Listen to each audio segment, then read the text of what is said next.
যেই দলে কোরআন আছে, যেই দলে রসুলের জীবন আদর্শ আছে, যেই দলে রসুলের সুন্নাত বলে, অন্ততপক্ষে তাকে সাপোর্ট করে এবার সংসদে বাংলাদেশকে কোরআনের সংসদ হিসেবে মেনে নেব। প্রিয় মুসলমান ভাইয়েরা আমার, আল্লাহ পাক রব্বুল আলামিন বলছেন, হে ঈমানদারগণ,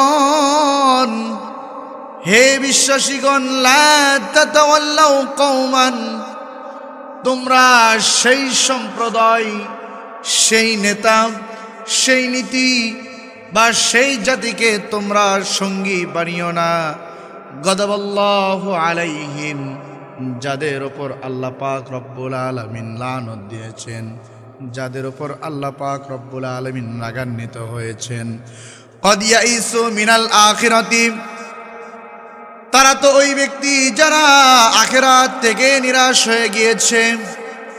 কামা ইয়াইসাল কুফার, যেই রকম ভাবে কাফেররা নিরাশ হয়েছে, মিন আসহাবিল কবর, কবরবাসীদের সম্পর্কে। প্রিয় মুসলমান ভাইরা আমার, এবার আসেন, আজ আমাদের বাংলাদেশ রাষ্ট্র, আমরা মুসলিম রাষ্ট্রে বসবাস করি, যেই দেশের 90% মানুষ মুসলমান। আমরা মুসলমান হওয়া সত্ত্বেও আজকে আমরা আল্লাহর জমিনে, আল্লাহর দিনে, আল্লাহর বিধানকে প্রতিষ্ঠিত করতে পারলাম না।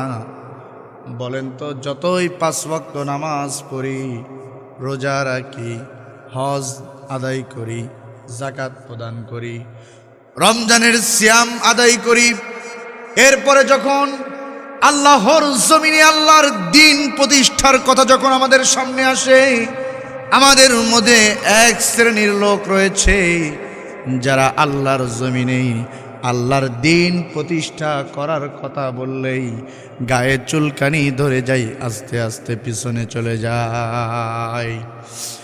এজন্যই মুসলমানদেরকে সাবধান করি, আর কতদিন তোমরা মুনাফিক আর ইহুদিদের ধর্মগুলিকে, ইহুদিদের কৃষ্টি কালচারকে গ্রহণ করবে? এই যে আজকে আমরা দুনিয়ার নীতি নিয়ম আর দুনিয়ার নেতার পিছনে পড়ে থাকলাম, আসলে এই কথাটা খুব ভালো করে বুঝবেন। স্পষ্ট বার্তা হলো, আজ আমরা যেই নেতা বা নীতির পিছনে দৌড়ালাম, সেই নেতা নীতির যদি কোরআন না থাকে, আল্লাহর দেওয়া বিধান যদি তাদের ভিতর না থাকে, রাসূলের জীবন আদর্শ যদি তাদের ভিতর না থাকে, বলেন তো সেই নেতার নীতি মেনে কোনো লাভ আছে কি? না, কখনোই লাভ নয়। এজন্যই মুসলমান ভাইয়েরা আমার, একটা কথা খুব ভালো করে মনে রাখতে হবে, এই যে সামনে যে নির্বাচন আসছে, ভোট কাকে দেবেন? নিজের আমানতকে যেন খেয়ানত নিজেই না করেন। এই প্রশ্ন আছে কি নাই? অবশ্যই আছে।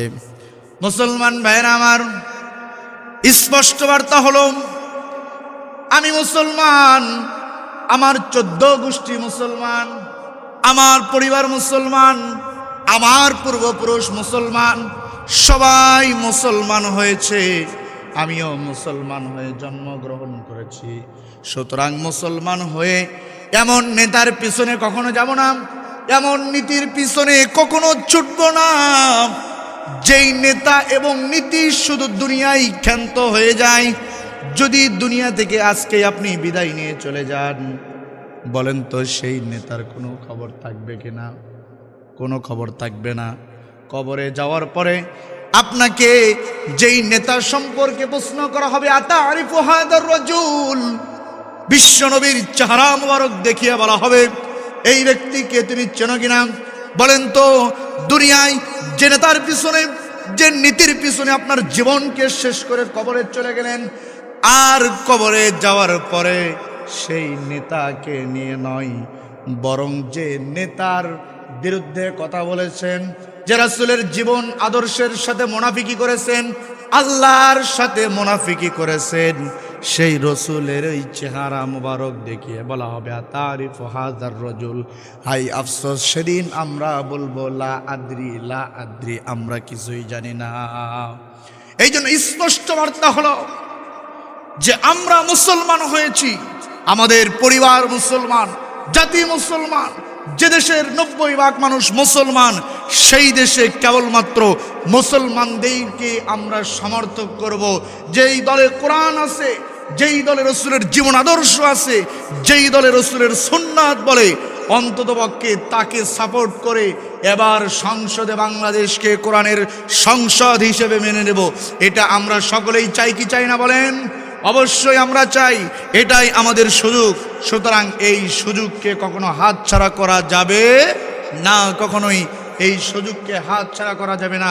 অবশ্যই আমরা এমন সম্প্রদায়, এমন জাতিকে মেনে নেব, যেই জাতিকে মেনলে অন্ততপক্ষে যদি তারা বেশি বেশি উন্নতি নাও করতে পারে, অন্ততপক্ষে তাদের ভিতর চুরি, ডাকাতি, বেহায়াপনা, জিনা, নির্লজ্জতা, সম্পদকে লুণ্ঠন করা, এই সমস্ত অপবাদ আশা করা যায় কোরআনের সেই পাখিদের ভিতর, কোরআনের সেই আইন যারা চালাবে তাদের ভিতর পাওয়া যাবে না।